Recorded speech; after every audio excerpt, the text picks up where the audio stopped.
Hey, Jimbo, you ready for this deal? Bulldogging. Woo!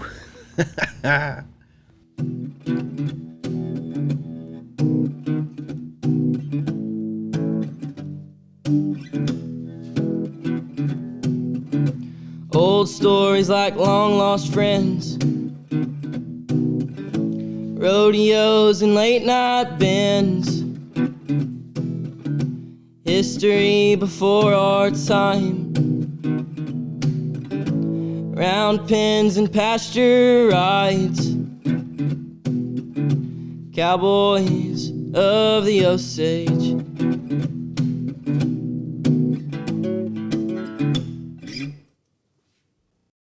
Howdy, everybody. Welcome to another edition of the Cowboys of the Osage Podcast, brought to you by the Ben Johnson Cowboy Museum, located in historic downtown Pawhuska, Oklahoma. Hey, it's old Cody over here, and as always, I have my main man with me, Mr. Songwriter Extraordinaire and Rodeo Historian, Jimbo Snidely. Morning, Jimbo. Where are we at? Who are we talking with? Hey, Cody boy, it's just another great day in the Osage, but we're not in the Osage.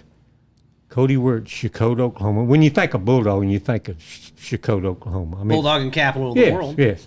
And when you think of that, you think of the Duvalls, you know, That's along what I with the think Combs, about. you know. Oakberry. Yeah, Oakberry. But we're sitting here talking to Roy and Bill Duvall, Chakotah, Oklahoma. And you talk about, I mean, Roy's 3-time world champion, 24-time national finalist. Bill, probably the best hazer ever. 2 sons that made the NFR, Bulldog, and Sam and Spud. Grandson Riley's made the NFR. Bill's a great horse trainer. He's in the Hall of Fame. They're both in the Hall of Fame. You talk about royalty. Now, we got it going on today.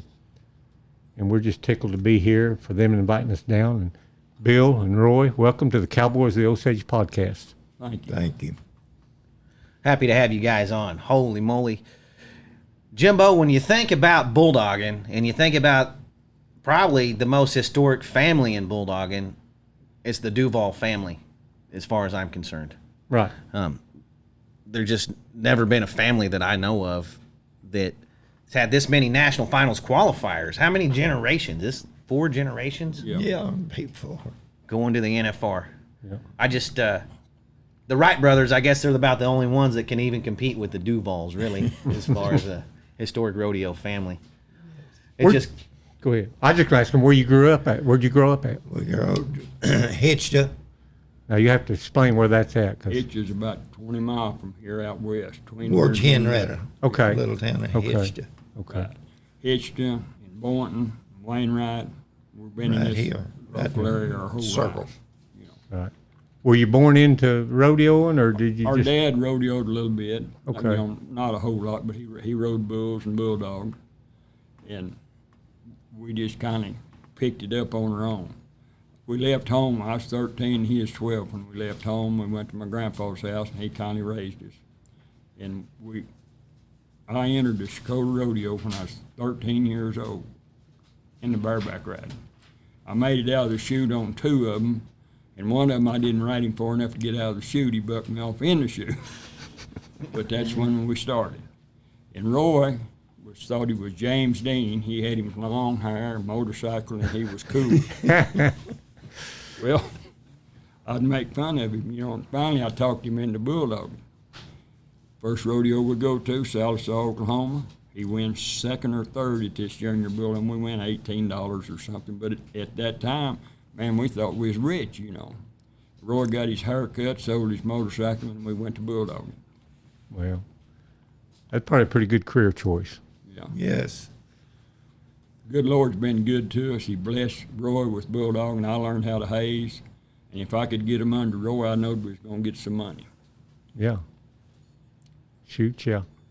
Well, you started out, and did you go to high school rodeos, or? We went to a few high school rodeos, and then we started going to amateur rodeos, Right. you know, just around here close. And first year or 2, we went to probably, say, 10 rodeos a year. Right. And then as we got a little older, we got to go into more rodeos. And then, what year did you start? Roy went IRA. I went IRA 2 times, wasn't it? Yeah, I think so. 2 times, and second one time. Yeah. Yeah, we was And then 18. we got an RCA card. Was there a big difference in the IRA and RCA back then as far as size of the cattle and the setups and stuff? Or? Oh yeah, back big cattle that we run at the RCA. Okay. And at the amateur rodeos, you run small cattle, you know. Right. But I mean, we run some hawkers, 700-pounders and stuff.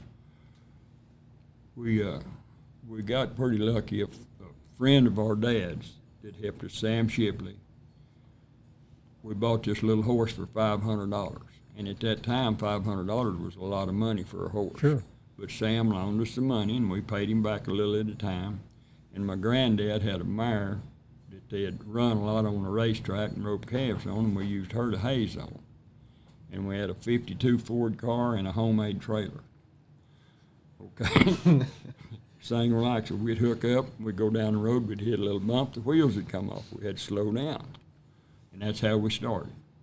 Yep. And then we went to, Roy got to winning a little bit. I got to where I could haze him in under him, because if I could get him under him, Roy could throw him down. And that's where we started. A lot of people don't know that they rodeoed in cars back then. You know, they didn't have the pickups like they do now. Yeah, they had them. We just didn't have enough money to buy one. Yeah, but most guys in the 40s and 50s were in cars. Yes. We drive that old car in a 2-horse trailer, one axle. The car in front of it would be up like this, and the back would be dragging the highway.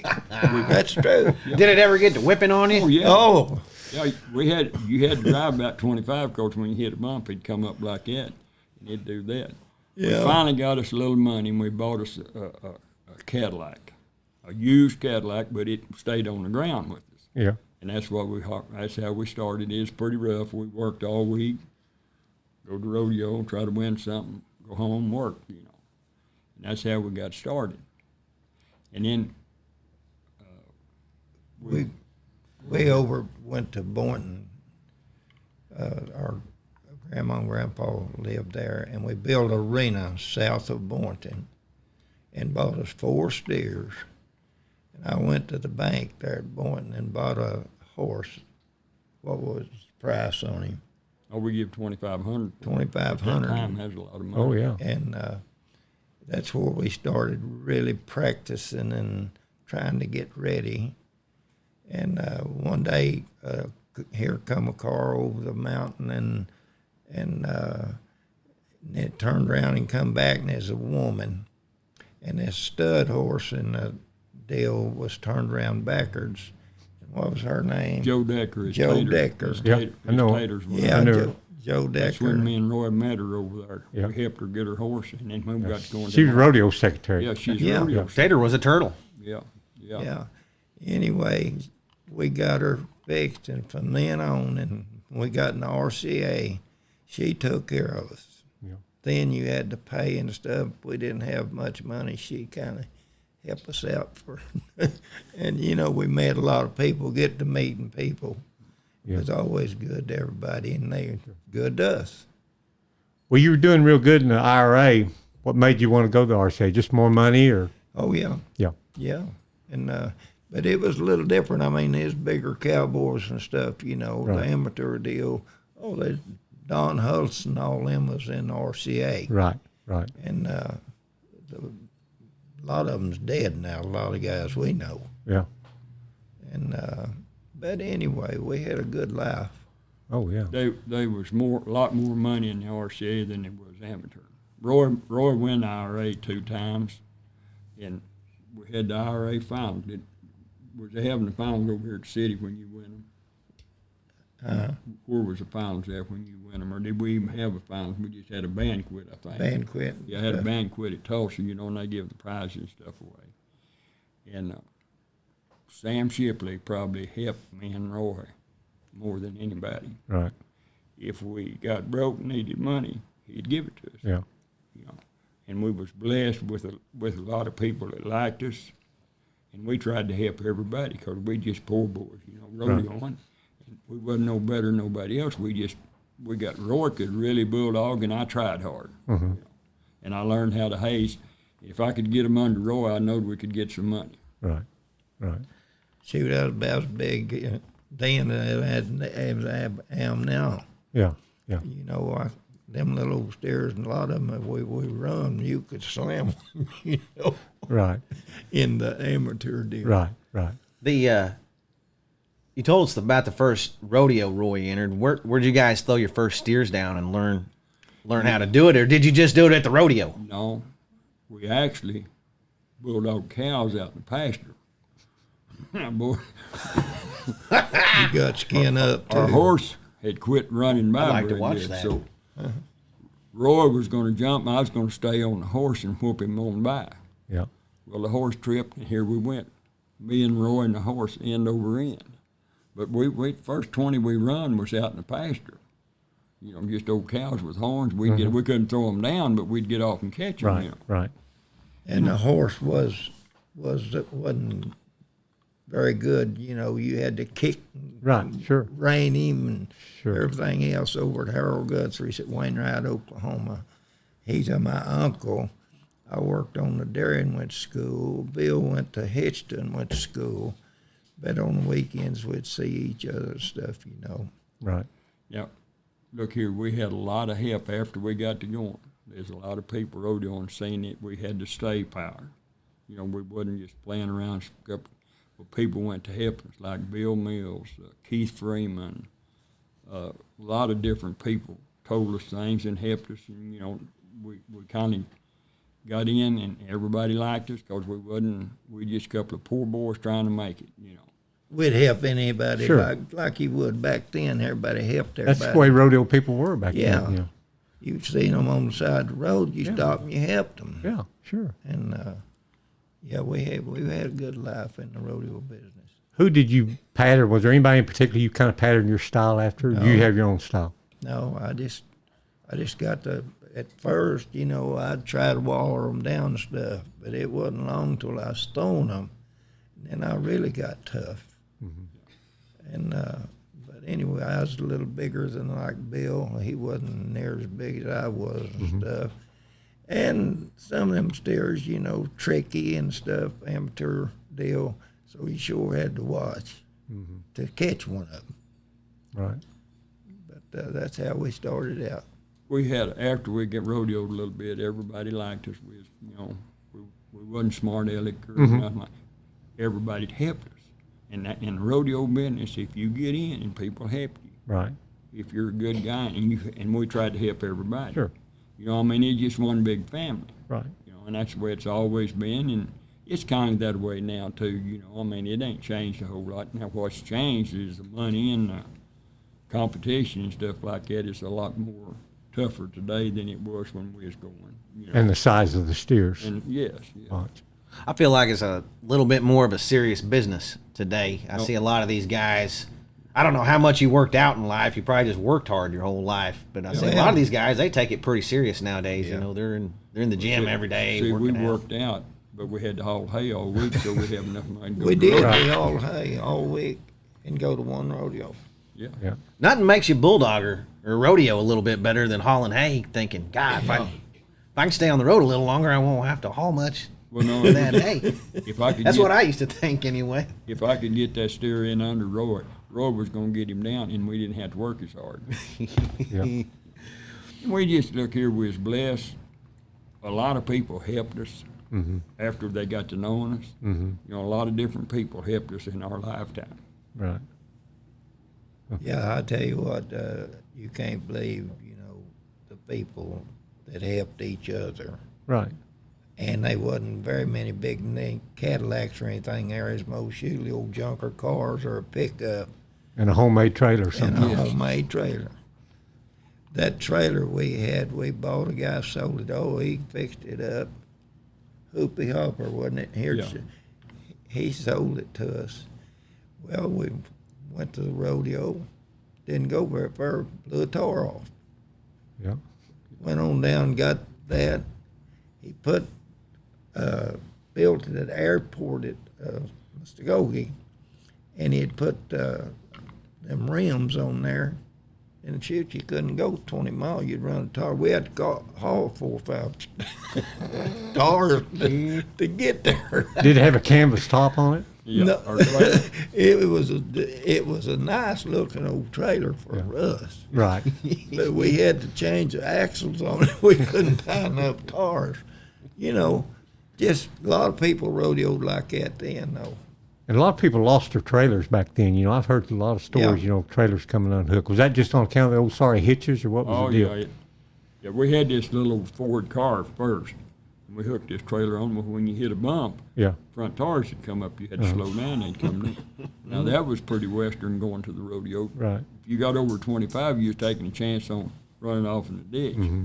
But we had a lot of stuff like that. And then we finally got us a truck and trailer and got us a pretty good horse. And rodeoing was good to us. Yeah. I didn't win like Roy. Roy win good. And if he had $1, I had $1. Sure. Was it just you and Roy in the rig, Bill? Well, a lot of times it was when we first started, Yeah. Yeah. Yeah, you couldn't. Well, 3 might have could have rode in it, with the rigs we had. We finally got a pickup and just had one seat. You couldn't all, But it was around here in the edge of Arkansas and stuff. We couldn't go very far, Then we got going a little further out and better horses, and we learned a lot. And I sure did try hard. A lot of guys won't try. Mm-hmm. Buddy, when I backed in there, I was going to tear one up. Or if you didn't have money to get home on. Right. Sure. Me and Bill's come home, and the boy and Mom would get up and cook us something at 4 in the morning because we had 3 cents and an empty of gas. Yeah. Just barely get home. Well, that's after we finally got over the rough part of it. Roy got to where we win quite a bit of money. I ain't bragging or nothing. That was our job. Right. And we worked at it like a job. We worked at it every day. Right. And that's how you become successful in anything, whether it's rodeoing, baseball, or any sport you play, you got to work at it. Roy had a lot of talent, and I had a little bit of talent, but I figured out how to haze them steers and slow them down a little bit, and Roy could get them down, and we had money after that. How'd you slow them down, Bill? Look here, you take this left foot and you drive up there and you stick that toe in their eye, and they'll raise their head up. Well, you get your feet on the ground from here to that chair quicker. Well, that's a second. And I learned how to damn sure make one. And if you get their head up like this here, before Roy could catch him, and Roy had a lot of strength when he was young. Roy was stout. He's still stout, but Roy could get them down. I run a lot of steers and catch them, and I might go to the catch pen before I turned them loose. But most generally, I had to turn them loose because they was going in the catch pen with me. I weighed about 145 pounds. Them steers weighed 700. Right. Well, it's just like he's talking. You go to them rodeos, and some of them just had half cows and everything else to bulldog. It wasn't a real good set of bulldogging. Right. It was just rodeo. Right.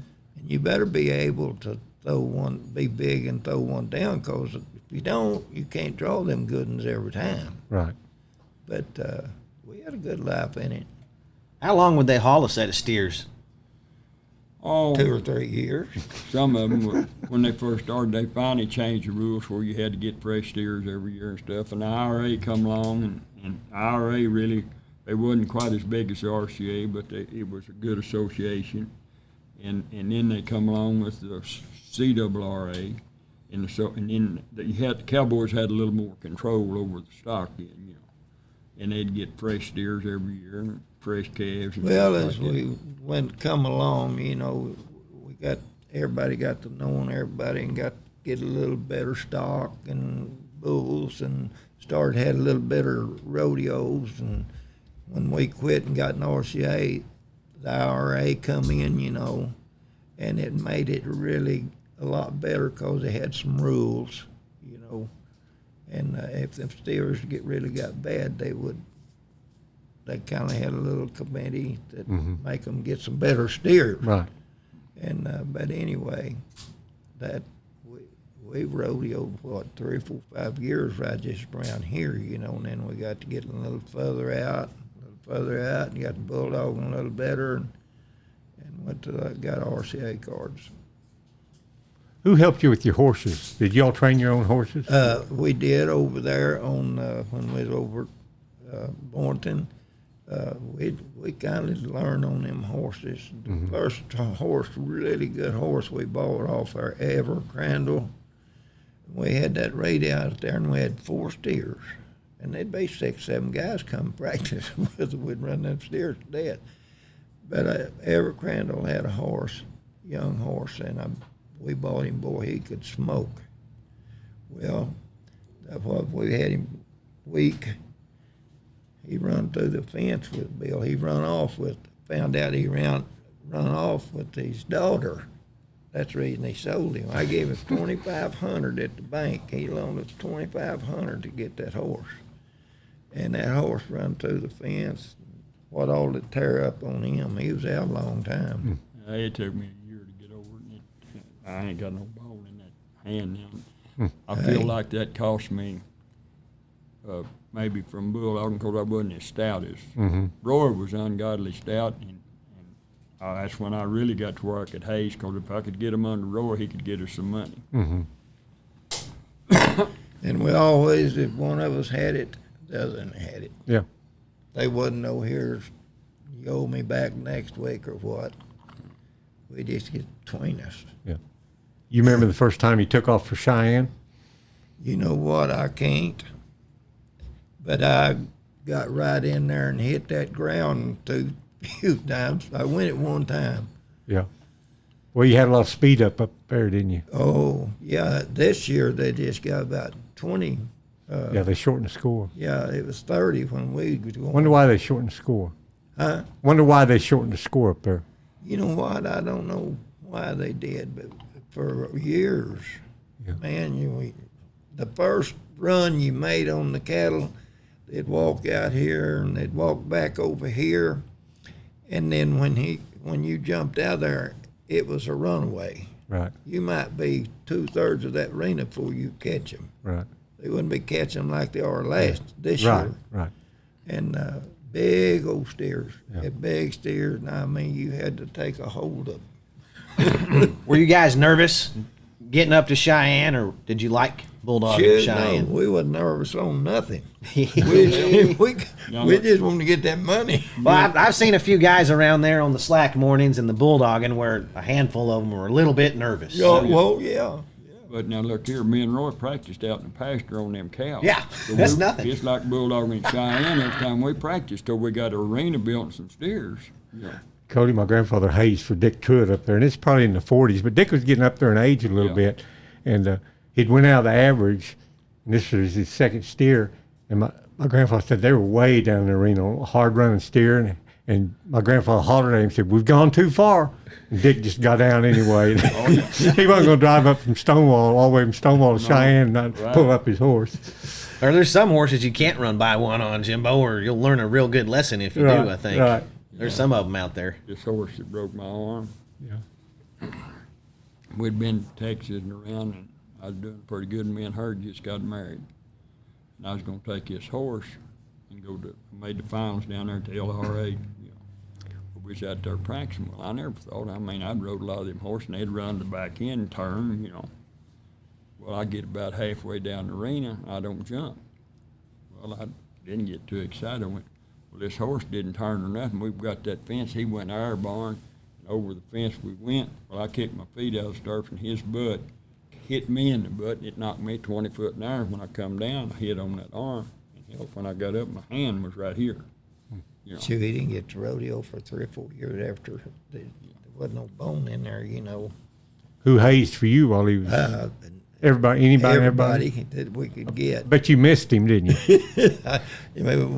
we got him back in there, though. Yeah.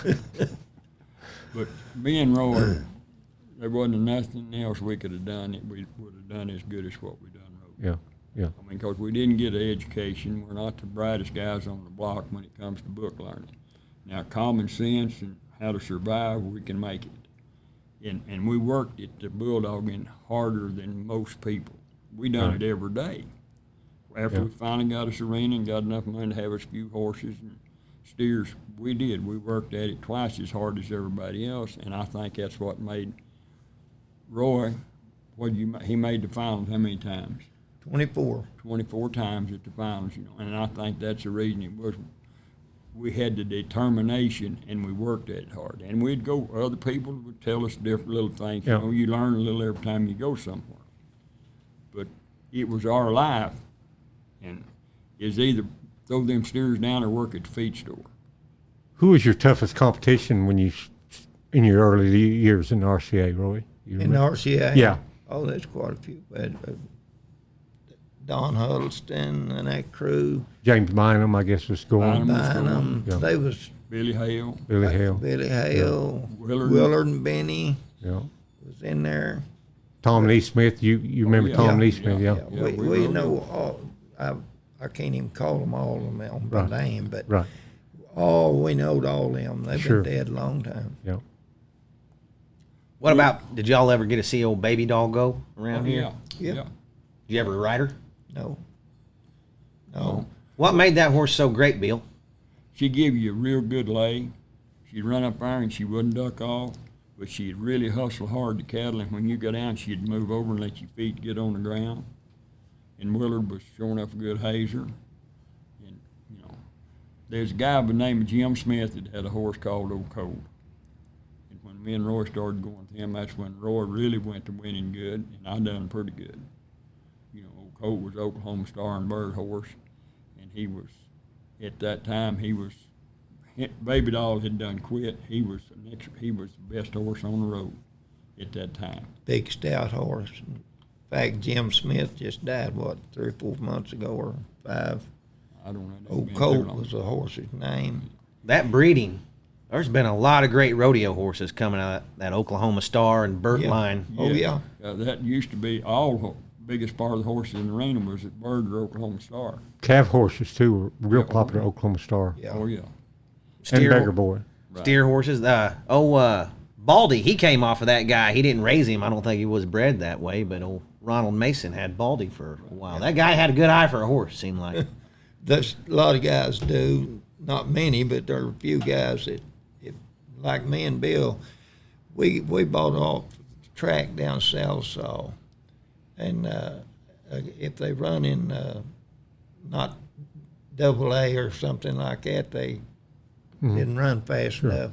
Me and Bill got the first choice on them. Well, I can only imagine about how half these half-broke racehorses, they're out there trying to bulldog on them. How do you even get started, a horse like that started in bulldogging? Well, you bring him home and you ride him good, get him kind of tired. You go up there and you score a few steers, might run him by 1 or 2, and don't just keep using him, and then he'll get better. And then you go to jumping, and if he didn't do good, and then you make him get in there. We've had about 4 horses off that racetrack down there, and all of them was good horses. A lot of people can't train a horse, though, and I'm not saying that because they just go start running them and running them and running them. You got to take your time. But we've had about 4 good horses off the track. You said something right there that everybody might ought to take a little notice on. You'd bring them horses, you take them, you'd use them and get them tired before you ever done Yeah. anything else on them. Now, Yeah. see, To me, that's a pretty big deal. Whiskey, my bulldogging horse, Whiskey, he kind of was a race horse. And that little horse, I've had 60 runs a day at Houston, some of them rodeos in the slack. Wow. He'd come out there just, look like cake all over him, But me and Bill had a good eye now on training, better than me, see. And what he'd been, then I bulldogged on him. But he can train them horses now. What about 65, Jimbo, or Roy, you made your first NFR over at Oklahoma City. You know what? I couldn't tell you the first. it's 64 or 65 one. 64, I believe it was in 60. Yeah. Los Angeles. So Yeah. 65. Yeah. What was it like? You remember anything about headed to Oklahoma City there that first They had time? they had a lot of cold beer, and me and Roy was trying to get the money. I got to say, y'all had to be some of the fan favorites, being a couple local guys from right here in Chakota competing right over there in Oklahoma City. I bet you had a lot of fans and a lot of family out there. Yeah, and I hated it because when they got ready to bulldog out there at the city, I was down at the bar down there, and they'd have to come get me out of the bar to get on my horse. They'd come, they're going to bulldog. I said, I'll be there. But we never got to do stuff, and we got to drinking a little bit, but we had to quit that in 4 or 5 years, if you really bulldog, you want to be no whiskey in you. But Well, we were just a couple of young cowboys that had never seen the bright we lights. never had seen the bright lights. Sure. Plus, it's fun. You just had to have a good. I mean, I don't know a cowboy that didn't spend their fair amount of time at the beer stand in their life. That's just part of life. That's just part of growing up. in That's life. right. That's what it is. But you grew out of it. Yeah. Oh yeah, we was lucky. We was blessed. Now, a lot of guys done just like us, but when you get out of it, you'll do a lot better. A lot better. Well, besides cold beer, I'm thinking there might have been a lot of pitch games going on around Oh, yeah. before, after, during, and on their way and home from the rodeos. Yeah. Now, Yeah. Roy was pretty bad to get in the pitch games or the dice game at Las Vegas. I can tell some pretty good stories, but we don't need to tell them on this. First time we went to Las Vegas, I had never been out there, but Roy had. We got out there, and Roy lost everything we had at the dice tables. Yeah. I've been there too, Roy. Yeah. But 2 or 3 times I lost everything I had. I was out there working for a month, and I did that. The first night I was there, Jimbo, I was down to the 99-cent ham and eggs over there downtown. The rest of the 2 weeks. Well, you was lucky. The guys, most of them guys knowed me, and they buy my breakfast and stuff. Yeah. I didn't have a we penny. we went to Vegas. I got to tell this one story, and it's just a story. Me and Roy, I had never been there this first time. Well, then the arena was down there behind Benny Binion's place. Well, we took our horses down there and put them up. Well, Roy, it was about 11 o'clock or 11:30. Roy wanted to show me the bright lights. He said, let's go.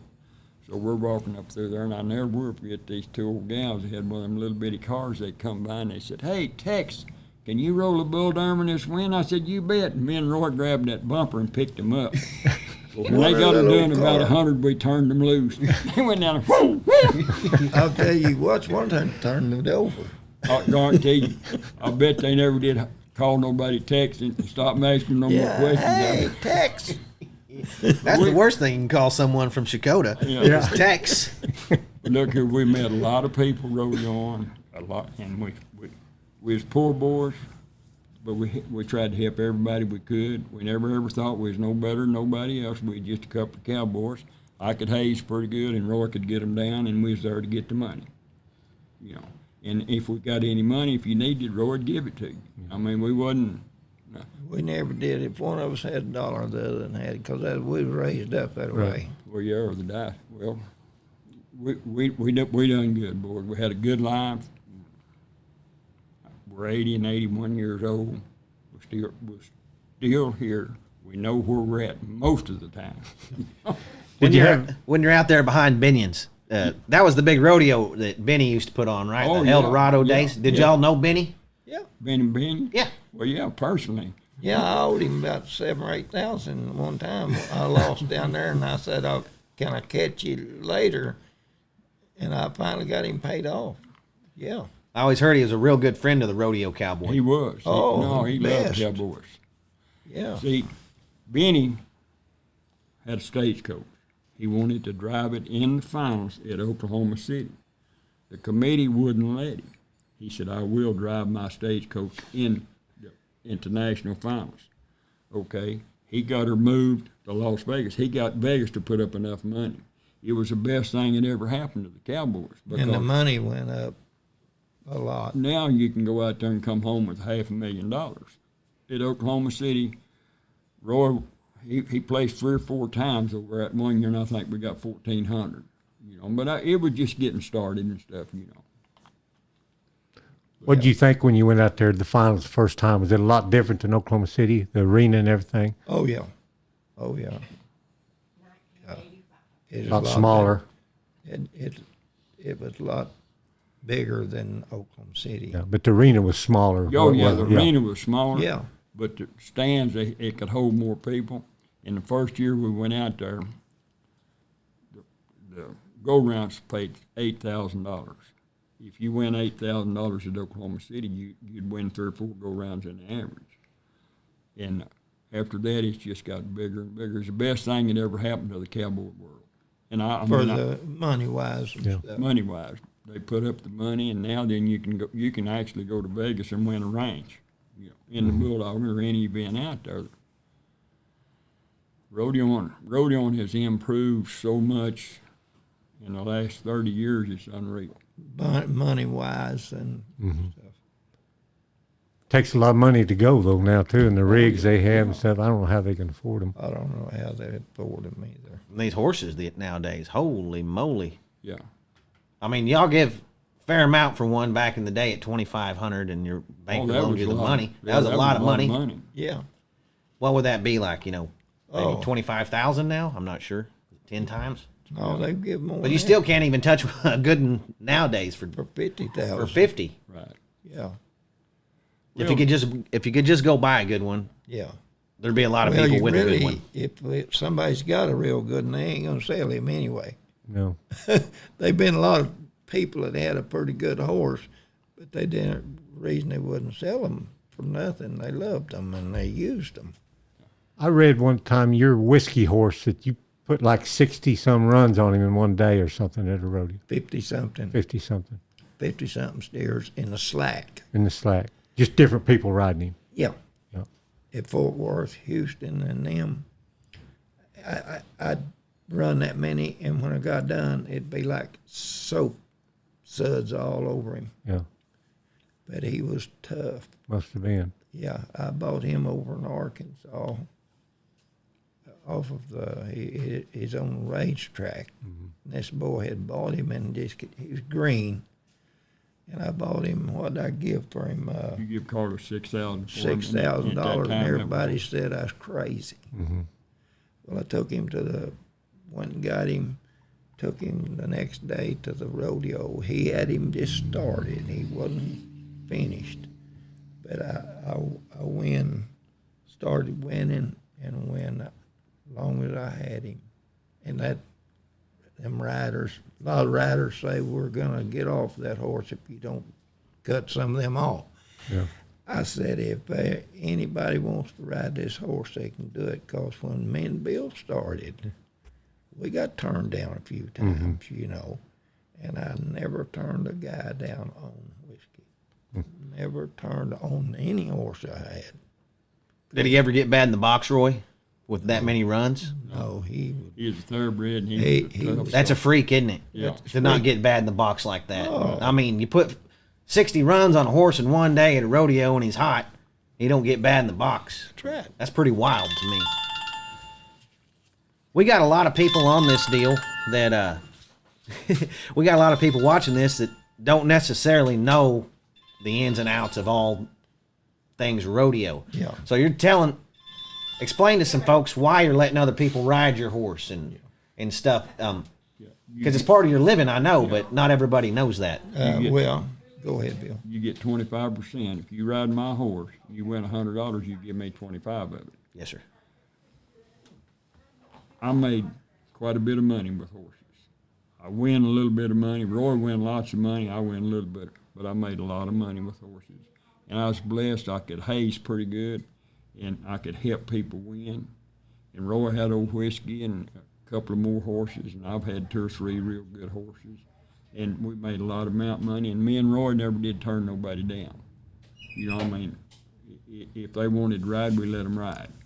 If he'd been to the rodeo, fine. If he hadn't, that's fine, because you don't never know who's going to win it, But there's a lot of money to be made today with a good team of horses. Yeah. Is it still just 25%? It hadn't went up No, it hasn't went up since you guys started bulldogging, probably. No, But what has went up in the rodeo business is the prize money. But also the cost of fuel, trailer, horses. Oh yeah, everything's went entry up with it. fees, everything. It just surprises me that it stayed at 25% this whole time. And they've ever sometime everybody will come up with a good horse and get to ride him, and it's still 25%. You know, it's not like this other, but Would you ever handpick some guys to get in your rig that you knew were dang sure good bulldoggers? And Well, yeah. Look here, I built the arena here in this place. I've helped a lot of people bulldog right over in that arena. they still come here. The arena will be full here, kids and stuff, And learning. well, this is the Mecca. These boys here is kind of watching it. They're going to get there. They're gonna put on a little weight. Yeah. Well, They will, though. 2 or 3 years. Yeah. They're done trying to throw them down and Yeah, stuff, you isn't know. that something? tell you what I got them doing. I got them roping pretty good. Yeah, I got one of them drag steers. yeah. We're roping pretty good. Yeah, I noticed the roping dummies and stuff out here. They go out there every day and get on there and rope. Yeah. They're teaching each other, and they're getting pretty good. They run 10 or 12 yesterday, I think, or whatever. They didn't miss a steer. You know. Right. Their dad got them arena right across the creek there, right up there. Oh, yeah. Yeah. But we ain't put it up yet, but we got They it. haven't put it up yet, but he's got them arena when they get ready. But rodeoing today, man, it's got better ever since me and Roy started. You know. And there's lots and lots of good people in the rodeo business. The camaraderie is completely different than most other sports because cowboys help cowboys. You know. In a lot of places, you know. Shoot, old Don Huddleston, you talking about Don? He, I'm trying to think where I was at, but he was going way over 200 miles or somewhere to another rodeo, and his horse got crippled, and I had an extra one. He said, Roy, can I use your horse for a day or two? I said, sure. Let him take my horse. You know, we helped each other. You know whose stall I used to clean down there every week? He'd hire me to come clean his stall. Jim Painter. Do you know Jim Painter very good? Oh, yeah, he stayed down there and practiced with him and his wife. Lived the other side of Muskogee. He married this woman, and she was teaching school. I He'd don't come want to down to the start house telling and born stories there on every paper. day and practice with us. I rodeo And with get you a drunk. lot. I can tell a lot on paper. Yeah, he was always a great guy. I never realized what a, old school bulldogger he was. Oh, yeah. And Fedderson, he'd be over there sometimes too when I was cleaning that stall.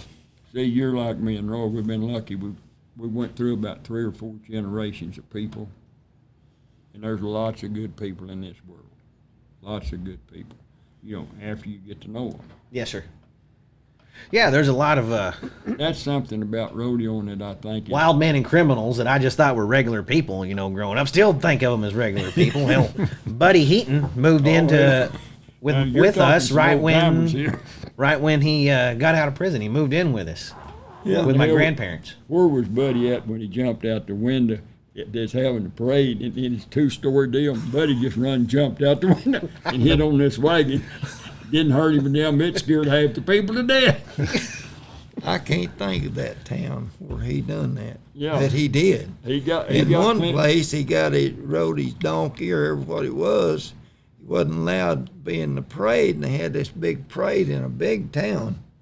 And he went down there and got behind the building, and when they come by, he just got right eased in and got in the parade. That was President Kennedy's inauguration on his buffalo. Yeah. Secret Service liked to shot him. Yeah. He wasn't invited or anything. He rode the buffalo Yeah. right up there. Son of a gun nailed, and he took his hat off. And Yeah. there's a real famous picture of it. He wasn't allowed to be there or anything, but he went. Oh, yeah. And he did wait around the corner for the parade, and he just jumped in it. They liked to shot him. Yeah. I can tell a lot of people this. You can play lots of games, but the rodeo people is the best people in the world. About helping each other. It's one for all and all for one. And most sports ain't that way. Yeah. And there's a lot of good people in every sport. Sure, I'm not saying sure. that, but that's what I like about rodeoing. Everybody helps everybody. And I got in with all the secretaries. Man, I couldn't have had it no better. Right. They all treated me good. I treated them good. If I told them something, I done what I said I would, you know. Right. I can't tell the few stories on the microphone. But I can tell one. Harry Bowe had Odessa. The secretaries liked to drink a little bit. I took a half a gallon of moonshine with me to Odessa. I kept mixing my drink and taking it in there. Harry had to get somebody else to finish the secretary up that day, and he come and told me, he said, I ought to put you in jail, because they got plumbed down. But just, you know, it just... There used to be a lot of people when we was rodeoing that did drink. Mm-hmm. There are a lot of people now goes to church and does right. Right. But back then it was just, A little more Wild West. Back you know, Well, there wasn't much to do to occupy your time between stuff like there Right. is now. There's a lot of, people can look at their phones and be happy now. But heck, Yeah. when you guys were rodeoing, you might have drank a little. You might have played a little bit of cards, but a lot of it was just something to do to pass the time, I feel like, for a lot of these guys. Now, you talking about that phone. Me and Roy, when we first started, there's one pay phone in Boynton, Oklahoma, and there's the only phone in town. Where you can go up there, you stand up there. She stood up there for 3 or 4 hours at a time trying to get us entered in them rodeos, you know. oh yeah, that back then you just had to keep calling. Now you can just call up there and in it. Not right now. Oh, you can't? Not right now, though. I don't know what's going on. They've been attacked, and they're holding the whole PRCA system hostage right now. You can't call and enter a road. They're drawing bucking horses at the rodeos with poker chips right now, Roy, Yeah, just like they are. used to. I'll tell you what, now what people ain't, well, What is the deal on that? Well, someone's hijacked the Procom system that you Yes. call in and enter, and they're holding it for ransom. no, they we want gotta give money. them, I think it's $9 million they want. Or Yeah. $3 million. $3 million. We got to pay them $3 million from turn. Look, now, Roy, well, we don't need to talk about that on this deal, but you're exactly right. It's pretty crazy. Yeah, no, it's pretty dangerous. Yes, sir. I'm telling you, Well, people don't. Okay, we won't. They've had to go back to the old way of doing things. Yes. Basically what it is. And I saw someone wrote on there the other day, said, and I'm not bashing the PRCA for nothing because that's the best thing the Cowboys have going. But, they said that their number one priority should be on Monday morning is to take entries and draw positions so they can tell the guys when they're up, Right. with these rodeos. So whatever they need to do to make that happen, whether the commissioner herself needs to go down there and start answering phones and writing it down, Well, they're they gonna probably have should do to. it. I mean, there's not another more important thing in the PRCA than getting entered in the rodeo and getting drawn up on your day you're up. Right. And there's not a more important thing than those two things, in my opinion. everything now is trying to make big money. Just like that deal there. Just like you said, they need to go back to drawing, and that stop a lot of it. Yeah. Well, they've had to do it now. That's the Yeah. thing. They've had to go back and do it like they were doing, before Procom come along. Yeah, but now think about this, boys. Procom's the best thing that ever happened to rodeo. For sure. Rodeoing is a big time sport now. Used to it was just a bunch of cowboys getting together and having a little fun and somebody winning a little money. The game has got big and there's lots of money in the game. But this deal right here, they're going to start shutting a lot of stuff down in America.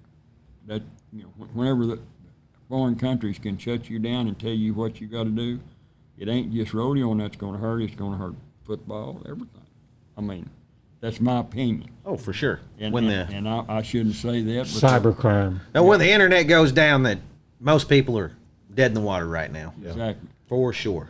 It's just one of those things. Everyone needs to get a backup system ready to go, just like you used to do it. Yeah. Right. So, What do you guys think about bulldogging today with the shorter setups and the smaller cattle?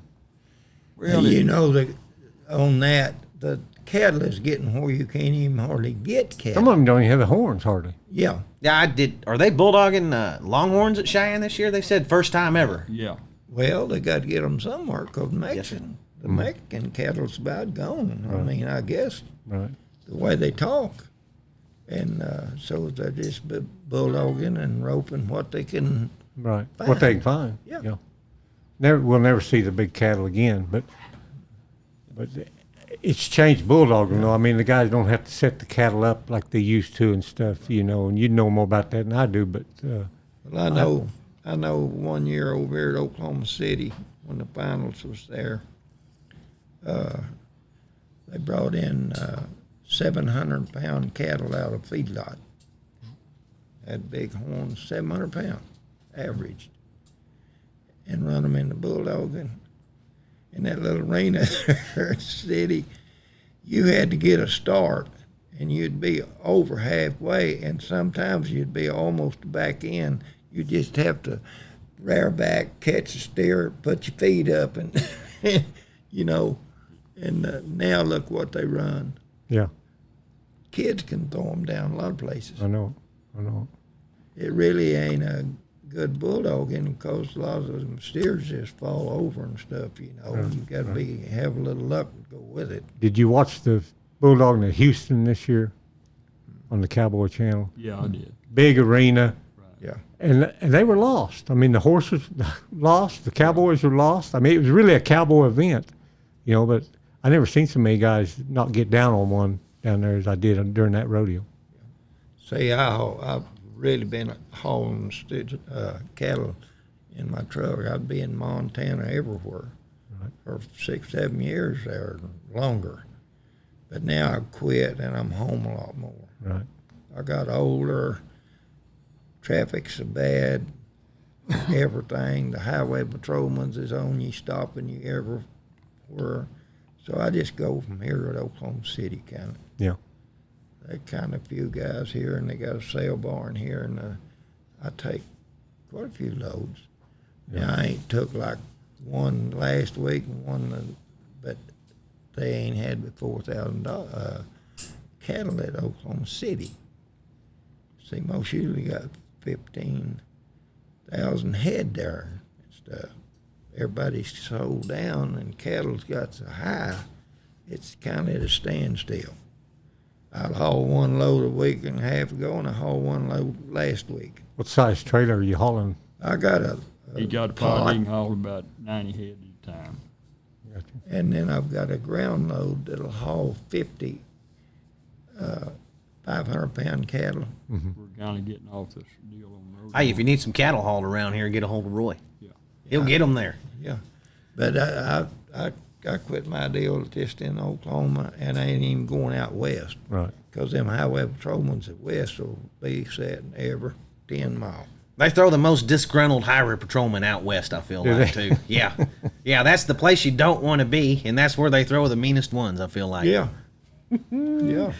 Hey, Bill, you guys had, San Angelo has the big steer roping and calf roping jackpot, and Wendy Ryan has big jackpot, and the Spicer Grip out in Hereford, big jackpots. About the biggest steer wrestling jackpot I ever heard of is right here, the Duvall steer wrestling jackpot. How did that get started? Well, we bought a place up here where Roy lives. We built this arena. And it's having a few little jackpots. So we had to, I told Roy, I said, let's have us a jackpot here. We can make a little money. We didn't charge nobody to get in, but we had a chance to make money. And that's how it started. And it just kept getting bigger and bigger. And I used to have steer undecorating. And Shoot, we've they had, come from California everywhere. but we'd have one bulldog, and you could put up $1,000, 10 people. We'd take 10 steers. They run 10 steers. Whoever's fastest on 10 got $10,000. We got the money, and then people got to coming, and it just kept getting bigger and bigger and bigger, And it's kind of tough now because cattle's so hard to get a hold of. But we just had a 3-day deal up there. We had an open on the first day, or had a top so many. Second day we had the junior bulldog and the girl steer undecorating and something else. And then Sunday it was open to everybody. And it just kept growing and getting bigger. The first one we had a couple, and it was pretty good. And then we had one, Benny Craig, come by here, him and Red Duffin. And Benny Craig won $8,000 at the jackpot. That boosted it all up. That really after that, and then 40-something years we've had that jackpot. The last 2 years, it's not been as good on account of people ain't got the money. A lot of bulldoggers, kids and stuff, and they come from Florida and up there, gas is high, but they still have a good little jackpot here. Just had it Wasn't that long ago. It wasn't very long ago. I used to hear some tales of that jackpot where after all the jackpots were over during the day, that's when the matches would start, and they'd go bareback matches. I heard one time they had a bareback match. I don't know if there's any truth to it. Yeah. But what's some of the matches they had after that, and some of the guys that maybe got in them that you wouldn't think? Well, they just like us four sitting here. You want a match and I want a match. Well, I'll bet you 500 I can beat you. We'd put up 500, and then the people on the side would gamble over how they wanted to. But we had a deal, 10 guys put up $1,000 apiece, run 10 steers apiece, and the winner got $10,000. It got big. They'd come from California and everywhere. Oh yeah, it's the biggest one. It's the most notable. Is there even any other big steer wrestling jackpots going? I know Don Huddleston has one down there, and you guys have one. And Don don't get probably 20 bulldoggers. anymore. Now they got about 40 or 50 here this year, and they have the junior, and then 2 or 3 different ones out here. But it's slowed down. People ain't got the money to drive. They can't drive from Louisiana and Florida up here for the cash and take a chance on not winning nothing. So that's the reason it's cutting down. Yeah.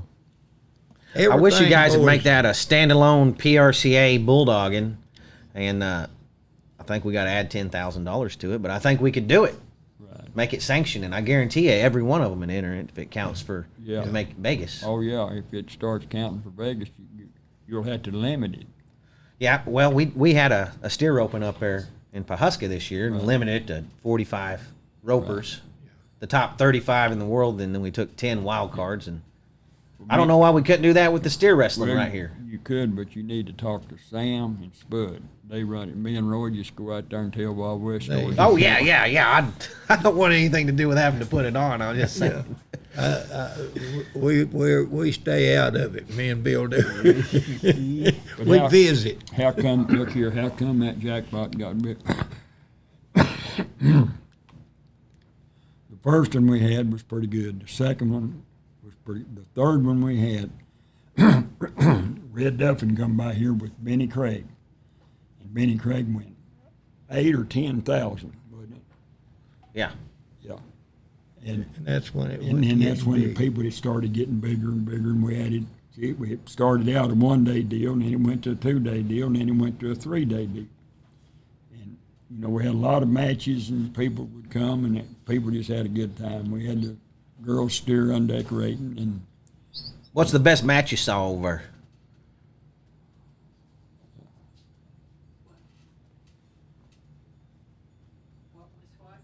The best steer match. wrestling match. You need something to drink, Bill? Oh, Yeah. the what now? The best match you ever saw over there at your jackpot. Oh man, you can see a lot of good ones. You can't. See, I mean, when you Yeah. put up 1,000 and 2,000 and all that, what made you will get the good numbers. what made that good the first year we had it? Somebody win 10,000. That word got around. The next year, they was calling and entering. We just took 10, and we'd keep 10 head of fresh steers. Yes, sir. Put them in there, line them up, number them 1 to 10. You're the first bulldog, second, third, and fourth. Then we just rotate, drop off one every time, and that way you run all 10 steers. Yes, sir. And the winner got $10,000. Well, how many jackpots pays $10,000? We had the first one that ever done it. Now then they're getting where they have some more of them. It's pretty good. Guys, if you guys were making a Mount Rushmore of bulldoggers, put four bulldoggers up there on your Mount Rushmore, who would you put up there? I don't even go to another rodeo. Well, I mean, that you've seen back in your day, not going okay. now. Let me answer this. Roy Duvall, Okay. Oakberry, James Bynum, okay, and I can't think of his name right now. talking about like The 4 greatest bulldoggers that ever was what they're talking about, Roy. yeah.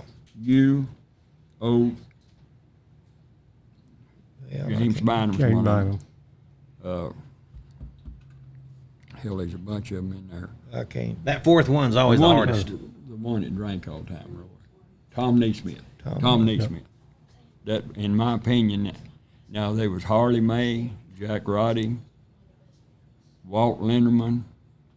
You know, you could really pick 10 guys out Sure. over the last 80 years, and all of them had, you know. Do y'all want something to drink? I got this I'm coffee good. deal I'm here. Good. Thank you, man. But it's kind of hard. But Oh, yeah, it's hard. I would say them 4 I That's showed you. 4 but pretty good ones. I remember Tom Neesmith Right. well. Tom, He's a good cab roper, too. yeah, Tom was a cowboy.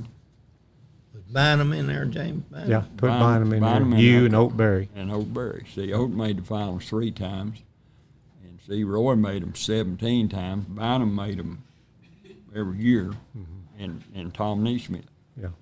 Tom Neesmith was probably one of the greatest bulldoggers that ever was, style-wise. He wasn't a real big guy either, No, was he? John W. Jones, Harley May, them boys out of California. Now, there was some boys out there that you'd have to put in there. So, Right. you know, you got quite a few guys. Right. You know, Well, I don't think there's nobody that made it as many times.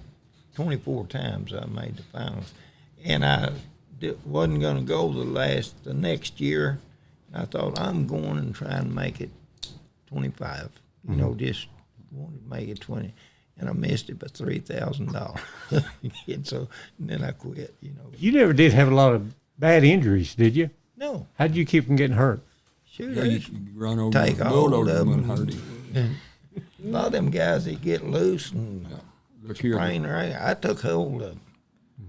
the reason that happened, that's the only way me and Roy had of making any money. We didn't have no education. We wasn't the smartest. Hell, I've been all over the world and can't read and write. You know, but that was why we lasted so long, because it was a job. It wasn't a Right. fun. It was just a job. And we worked at it when we wasn't at the rodeo. We worked at it every day when we was home if it wasn't raining. Right.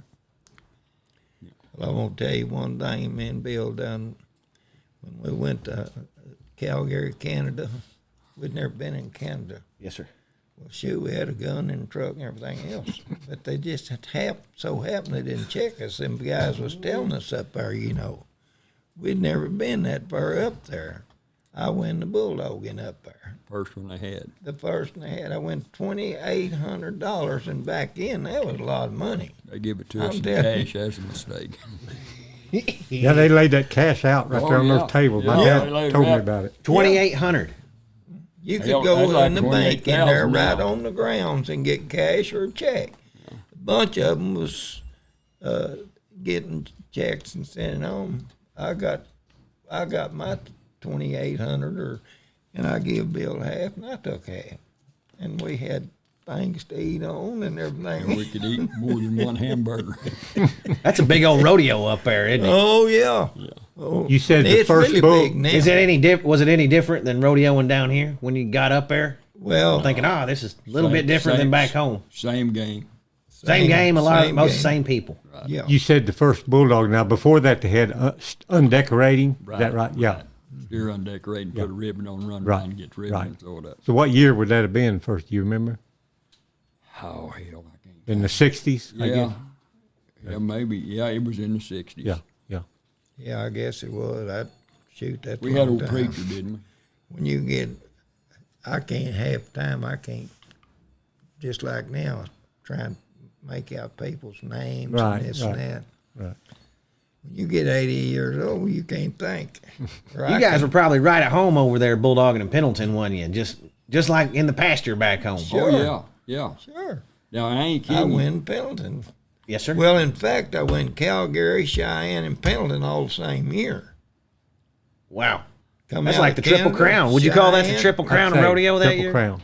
Yeah, Holy moly, that's something else. yeah. Well, All in the same year for sure. Yeah. I can see in your whole career, because you had a long career, been to them a bunch, but all in the same year is really something. You know, we just blessed. The good Lord just took care of us. Took care of us, and we always had, till we got to winning some good money, we always had an old truck and had flats on them and everything else. I heard one time you were at Pendleton, Roy, and I think you sledded this steer quite a ways down the arena, and they said as soon as you got done bulldogging that steer, off went your britches because that grass burned you so bad. Is there any truth to that one? That is the truth. Buddy, when you scoot down that grass, I'm telling you, a lot of them, and a lot of horses get crippled there. You know, you come down here and go over that hill and go down. Yeah, you're a high rate of speed. Yeah. I've roped steers there a bunch. So you can't even look. You're sitting way back up on this hill, and they say, coming out halfway, you better leave when they say halfway, because that steer, you won't catch him. Yeah, they got a guy driving him with a buggy whip riding a horse down that big lane, don't they? Yeah. I couldn't even imagine how they actually did the whole Pendleton Roundup when I was a kid, just by people talking about it, until I went up there. Yeah. And now, luckily enough, it's on TV for everybody to see. But I didn't even understand. You backed up against the grandstands, and that side of the box is just people standing there. Yeah. And then the rope and shoot's just a big alley. Yeah. They said, you said turn him out. Your man is standing, here he comes halfway. When he said halfway, you could start, because the next one was he's here. And if you waited till he was here and then took off, you was way behind. See, that come uphill from the back there, and at the top of the hill, that racetrack goes plumb around the whole arena, and it's like this going in the arena. Well, here you take off. You don't even see the steer when you take off, but he's going to come by you. Okay, that arena, where the track is, they got disced up. Oh, about near that ice box. You're past that and you hit that grass. I'm telling you, smoking. And you be smoking when you get up.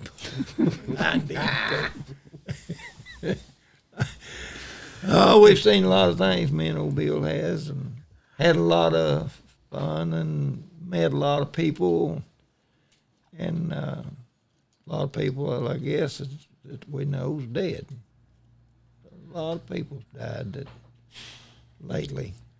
That's what sucks about growing old and getting old. Yeah. I guess. Well, you never get over it. I'm gonna make it. I I think think I'm till gonna be 90 or 95. steel horse out here. I agree. I think I feel good now. you look good. Holy moly! When you walked to the door a while ago, I said, still look "Hope we like don't you make could- him mad, Jimbo." Because Looks like you're I still want a bulldog. bulldog every day.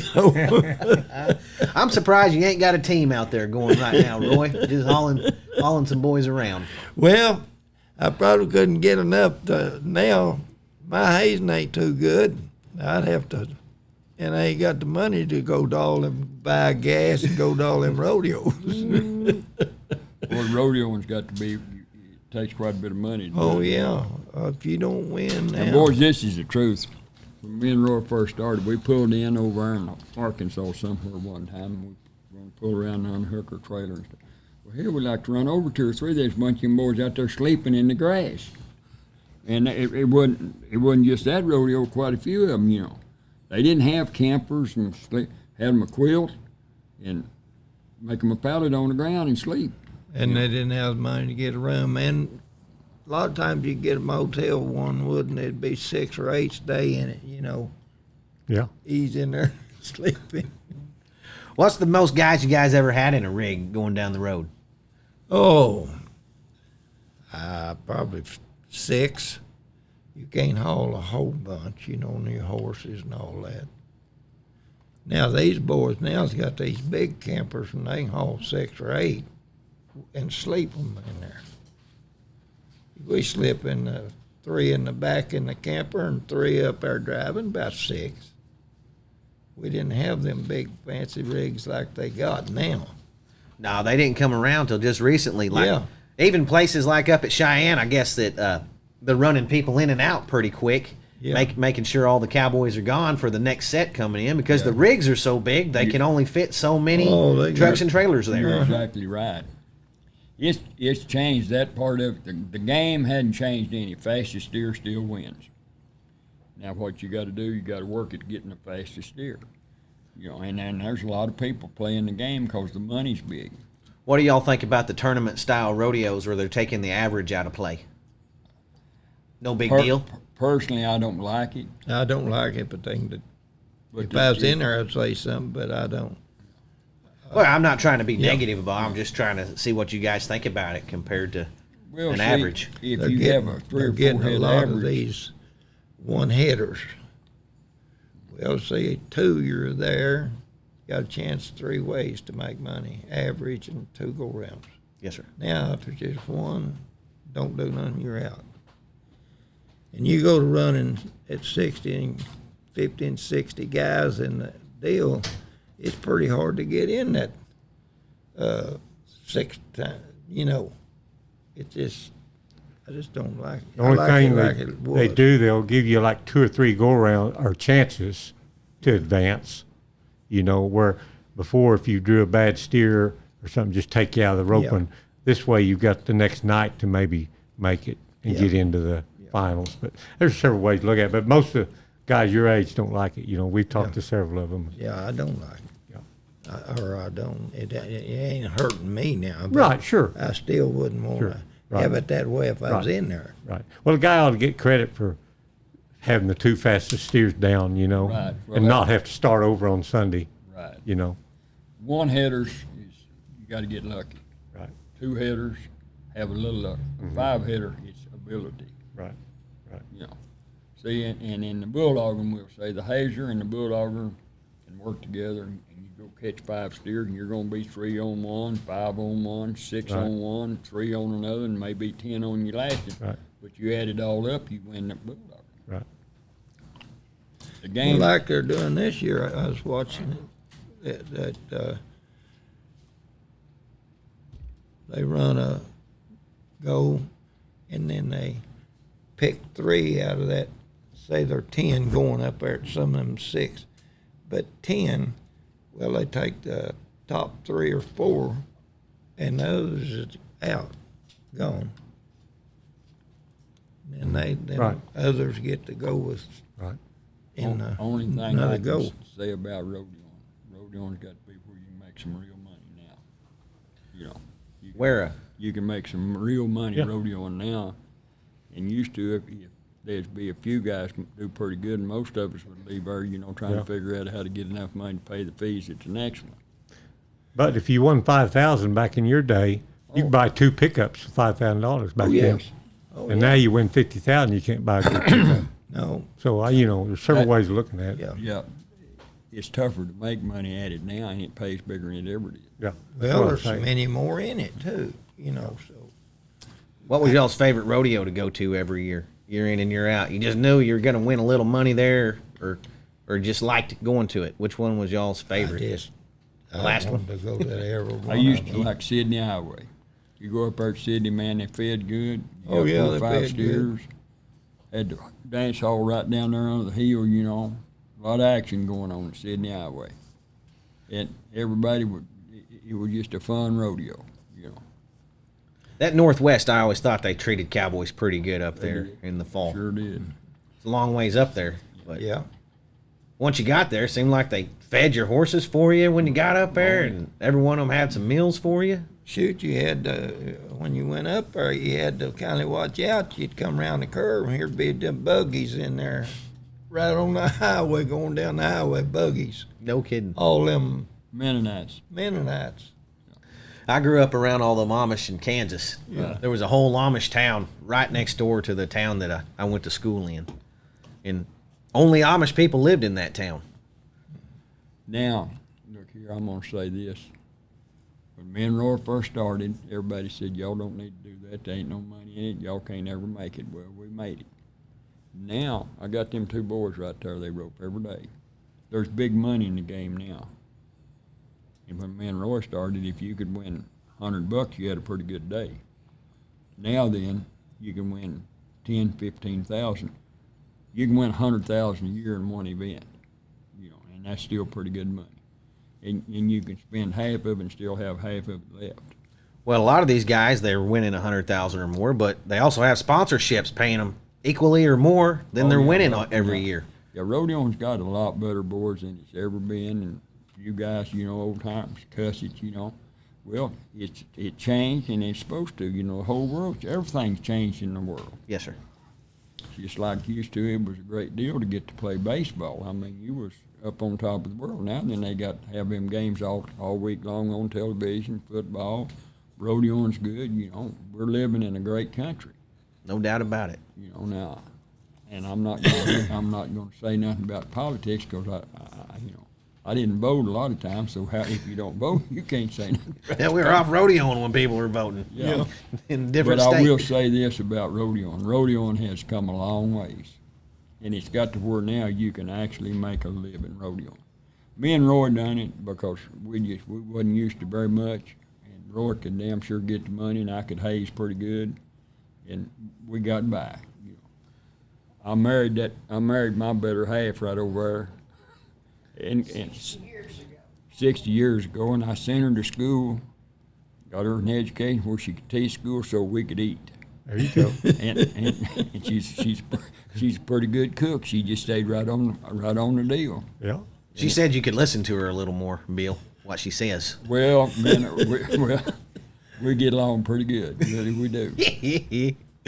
Hey, Roy, so your first rodeo you entered, I guess, was Sallisaw. Is that what you said, Bill? Sallisaw. What was the Sallisaw. last rodeo you entered? The last one, Yes, sir. I went that last year to try to make it 25 times in there. I don't even remember what year that Bro, I can't tell you. I can't tell you what He might not have ran his last one yet. Maybe not. May not have ran He his looks last like one he yet. could still throw one. You know what? I want to every time they practice and stuff on a steer. But I think, well, I'll break my neck or anything, But I still feel good. I mean, I work. I can get around pretty good. 1994 was your last trip to the finals, according to what I've got wrote down. Yeah. Well, I went to try to make it one more time, and I believe it was, what did I say a while ago, 30-something hundred or something. I like making it. I decided to quit. I just want to put that 25 in there. I don't know. I don't think nobody's No, ever not beat it. bulldogging. Nope. I will say this: rodeoing for Bill and Roy Duvall was the best thing it ever was. Yeah. Shoot. A lot of people might not like rodeoing, but rodeoing was the best thing we ever done. Because we had a lot of people, had a good life. Everything you got and everybody you know is all a result of rodeoing, Bill. But you can't take nothing with you. You just have it while you're here, and boys, that's great. And I get a little emotional every once in a while when I really get to thinking about how good it I was. think of it all the time. Well, who don't? I guess All time. I used to laugh at them old men for crying. Hey, I cry every once in a while now. What does that tell you? I'm getting old. And it means a lot to him. Well, I'm not crying much, so Everything. how much longer am I going to last? Well, hell, Roy, you're gonna, if the deal shut off, you're going to last. You're going to make it to you're 100. You're supposed to have been dead 8 or 10 times. Yeah, I had that many fights in the bill. Yeah, we God dang, this thing come out of my ear. Uh-oh. I don't wear them very much. We got There your it hearing is. aid. Yeah, they're hearing aids. Can't Well, I hear imagine it was inevitable for bulldoggers to probably start butting heads with each other when there wasn't nothing to do Yeah. when you wasn't bulldogging. So, yeah, we've heard a lot of the great famous, rodeo history fights Yeah. that you've been in. Yeah. But we can talk about all them another day. Yeah. Boys, look here. If you love it, Bad part about me, just like, I'm just like Bill. When you get our age, and you ain't seen them boys in a long time, you forget even what they look like, Shoot, I know people all over the world, know me and him both, and now then, I couldn't tell you half of them, okay, is the microphone still on? Yeah. rodeoing was the greatest thing me and Roy Duvall could have ever done. Yeah, 'cause we didn't have no education. And we made it. We cut wood. Well, that's what you decided to do. That was your education. Right, Yeah. right. And you were masters at it. Yeah. You became masters. That's the reason. Some of the best to ever live. That's the reason I think that we done good in that field, 'cause that's what we wanted to do. We couldn't do nothing else. Go get a job in a plant or nothing. See them two right there? Yep. That's going to be the next two Duvalls. Where's Riley sitting right now? Is he still bulldogging? Yeah, he's got a chance, but he needs to start picking up a little bit. He's been making a little money. See, Riley hazes a lot of steers. This is the most busy time of year right now. right. Everyone Yeah. thinks it's the 4th of July, but I'm pretty sure it's in August. Right. It's the busiest time to rodeo. Yeah, they're somewhere. A lot of money to be won right You now. can't keep up with them. 4 generations of some of the best bulldoggers in the world in one family. That's just really something, Jimbo. Oh, what a treat it is to sit here and look at the memorabilia up there on the above the mantle, and this is Trophies back here, Horse of the Year bronzes. You know, Sam's been in the finals, Spud's been in the finals, Riley's the finals. We got the champs right here. Sam's a good guy. Yeah. He went to college with my mother-in-law. Yeah. Well, like I said, boy, rodeoing for Bill and Roy Duvall was the best thing we ever done. You know, we made a lot of people. Most people liked us. I'm sure everybody didn't like us, but most people we got along with good. And we'd help people, and a lot of people's helped us. You were good for rodeo too. It wasn't just good for you. Right. That's right. Well, thank you guys for coming on and telling us all those great stories from around here. And Well, I wished I hadn't forgot half of the stories, but Well, I still. I'm glad you did, because we didn't need to tell all the stories. yeah, there's probably some in there that you probably wasn't supposed to tell. Did you tell them that this is episode number 100? Yeah, this is you know, out of all the Cowboys and that we've talked to, world champs and, you know, just iconic Cowboys, we've been really trying to get the most special one for number 100, and I think And we this didn't is even it. try. I mean, It this just fell worked, together, It just yeah. worked out, you know. Yeah, we've been We fretting didn't plan about it number this way. 100 for Yeah. months, and it just fell in our lap last week. We sure appreciate you guys. Boys, I appreciate y'all. I mean, I sure y'all are do. good for the game. What y'all Hey, are when is doing the good for the game. when's the jackpot right here every year? When is it? Is that Memorial Week? When is it? No, middle week in May. Middle week in May. Yeah, it was May. Everybody come in. Sounds about the 3rd week in May. Get over here and check it out. The Duvall jackpot. How many years going so far is it? 45. 45 years. Bulldog capital of the world. Yep. Get over here and check it out. See, Willard and Benny, and there are a lot of bulldoggers from here too. You know. 6 world champions. Yeah. That's amazing. Ain't that something, Jimbo? Yeah. That's them, their start. Well, all right, everybody. It's been a great edition. Great one. See y'all next week.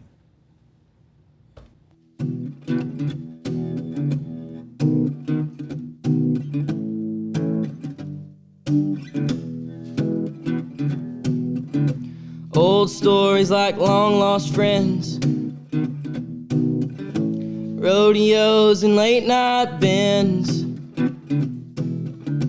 history before our time, round pens and pasture rides, cowboys of the Osage.